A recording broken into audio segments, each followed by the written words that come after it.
नमस्कार, मी राहुल रणदिवे, दैनिक जनमत सोलापूरसाठी आपण घेत आहोत सोलापूरचा विकास हा कार्यक्रम. ह्या कार्यक्रमामध्ये चंदन तिकडे दाखवा. आपण उपमहापौर कार्यालयात जाणार आहोत. आपल्या शेजारीच म्हणजे आमच्या संघाच्या बाजूलाच हे पत्रकार संघाचं ऑफिस आहे आमचं. इथलं जे कामकाज चालतंय आमचं, ह्याच शेजारी एक्झॅक्टली उपमहापौर कार्यालय आहे. आणि आत आपण जाणार आहे आणि आपल्या छत्रपती शिवाजी महाराजांचं जे पुतळा आहे तिथं पाळण्याचा कार्यक्रम होणार आहे. त्या पाळण्याच्या कार्यक्रमामध्ये आत या चंदन. पहिल्यांदाच मराठा समाजाला उपमहापौरांचं पद मिळालंय आणि त्या अनुषंगाने ते आता काय काय नियोजन केलेत आपण त्यांना विचारणार आहोत.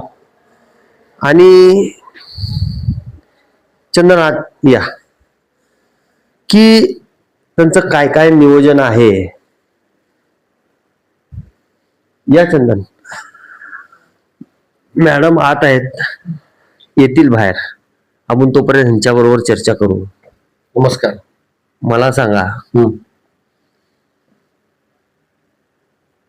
छत्रपती शिवाजी महाराज यांच्या पुतळ्याचं पूर्ण काम झालेलं आहे. कसं वाटतंय तुम्हाला?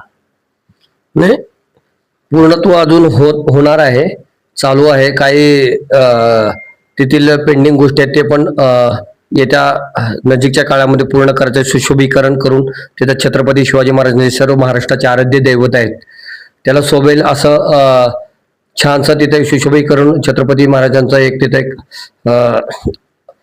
कामकाज चांगलं थोडक्या दिवसात मला दिसेल.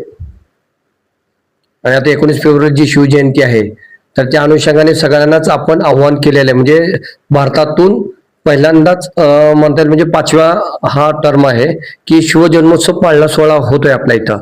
तर सर्व महिला भगिनी, माता भगिनी उपस्थित राहणार आहेत. पूर्ण महाराष्ट्रातून प्रत्येक जिल्ह्यातून महिला भगिनी इथं लाखोंच्या संख्येने उपस्थित असतात, आपल्याला माहित आहे.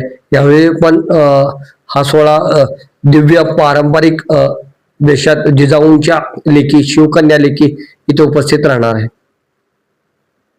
धन्यवाद. त्यांच्याकडे जाणार आहेत मॅडम. येसवर आपण चर्चा करू. मग मला सांगा,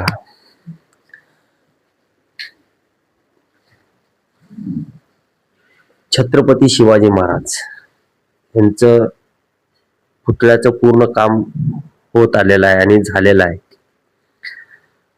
कसं वाटतंय तुम्हाला? नाही, त्या आता काही मराठा समाजातील संघटनांनी जे व्हायला पाहिजे होतं त्या पद्धतीने झालेलं नाही आहे, अशी सगळ्या समाजातील लोकांची मागणी आहे. त्याची आपण माहिती घेऊन ते काय त्यात चेंजेस करता येतील, आयुक्त साहेबांसोबत महापौर साहेब म्हणा, आपले तिन्ही आमदार म्हणा, परत पालकमंत्र्यांशी चर्चा करून ते सगळ्या समाजांना घेऊन, मराठा समाजातील सर्व नेते जे आहेत त्यांना घेऊन त्या बाबतीत काय अजून सुशोभीकरणाचं प्राचीनकालीन काय करता येईल त्याचं पण आपण हे करून घेऊ, चर्चा करून. धन्यवाद.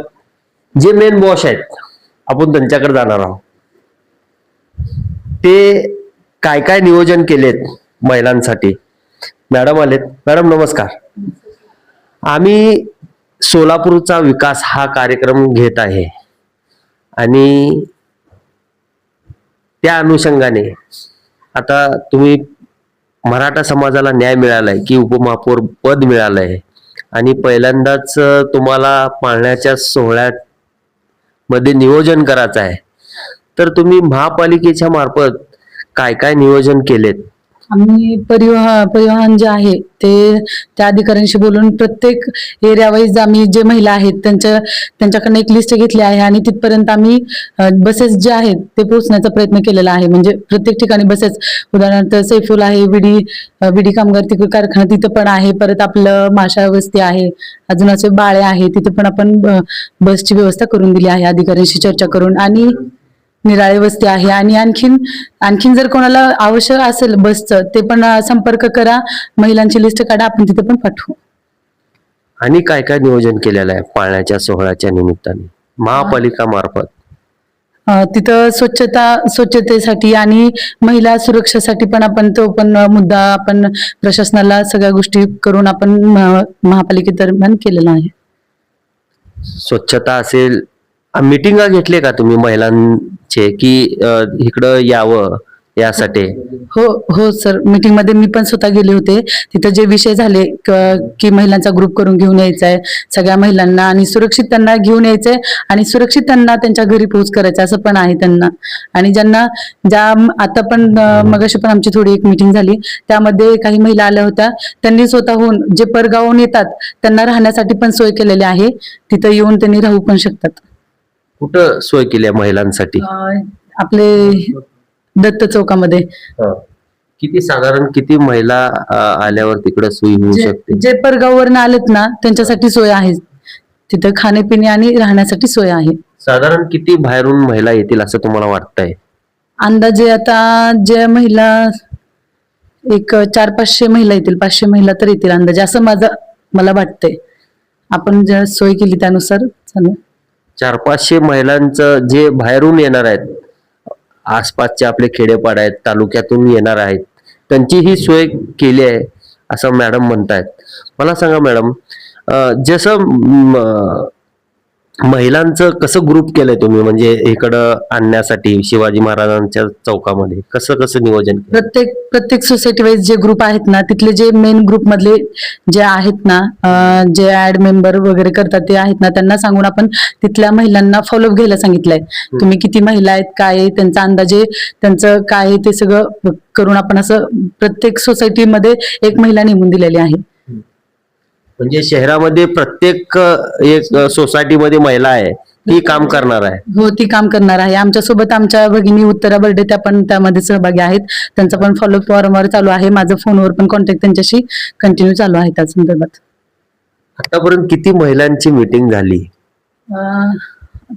साधारणपणे?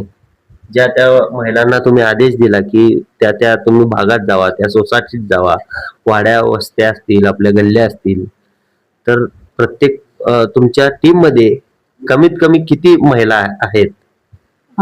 टीम मोठी आहे, महिला पण भरपूर आहेत त्याच्यामध्ये. प्रत्येक महिलांना आम्ही म्हणजे कंटिन्यू सांगतच आहे. प्रत्येक सोसायटीमध्ये म्हणा किंवा तिथला एक कुठला तरी भाग नेमून दिलेल्या आहेत महिला, तिथलं चालू आहे. आणि पूजेला गेल्यानंतर पण आपण तशी म्हणजे सगळ्यांना कल्पना दिली आहे की पाळणा सोहळा होणार आहे, सर्वांनी यायचं आहे. बसेसची व्यवस्था केलेली आहे.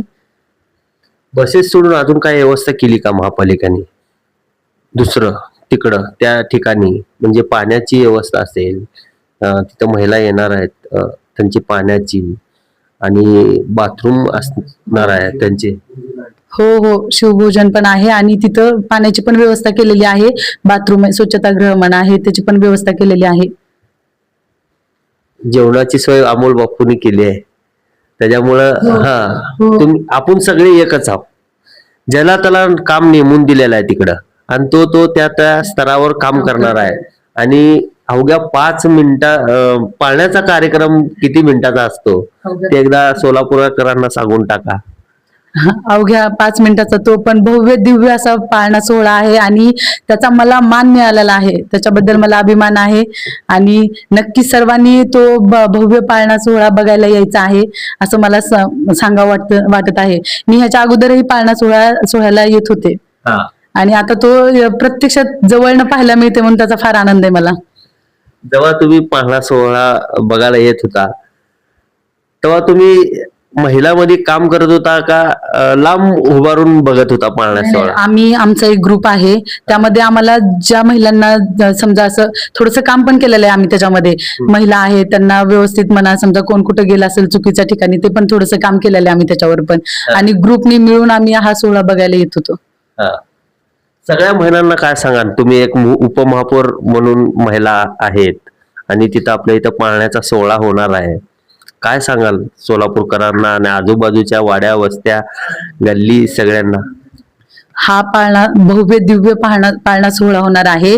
त्यासाठी सर्व महिलांनी उद्या म्हणजे 18 तारखेला संध्याकाळी 10 वाजता यायचं आहे आणि तो सोहळा पाहण्याचा जो अनुभव आहे तो घ्यायचा आहे.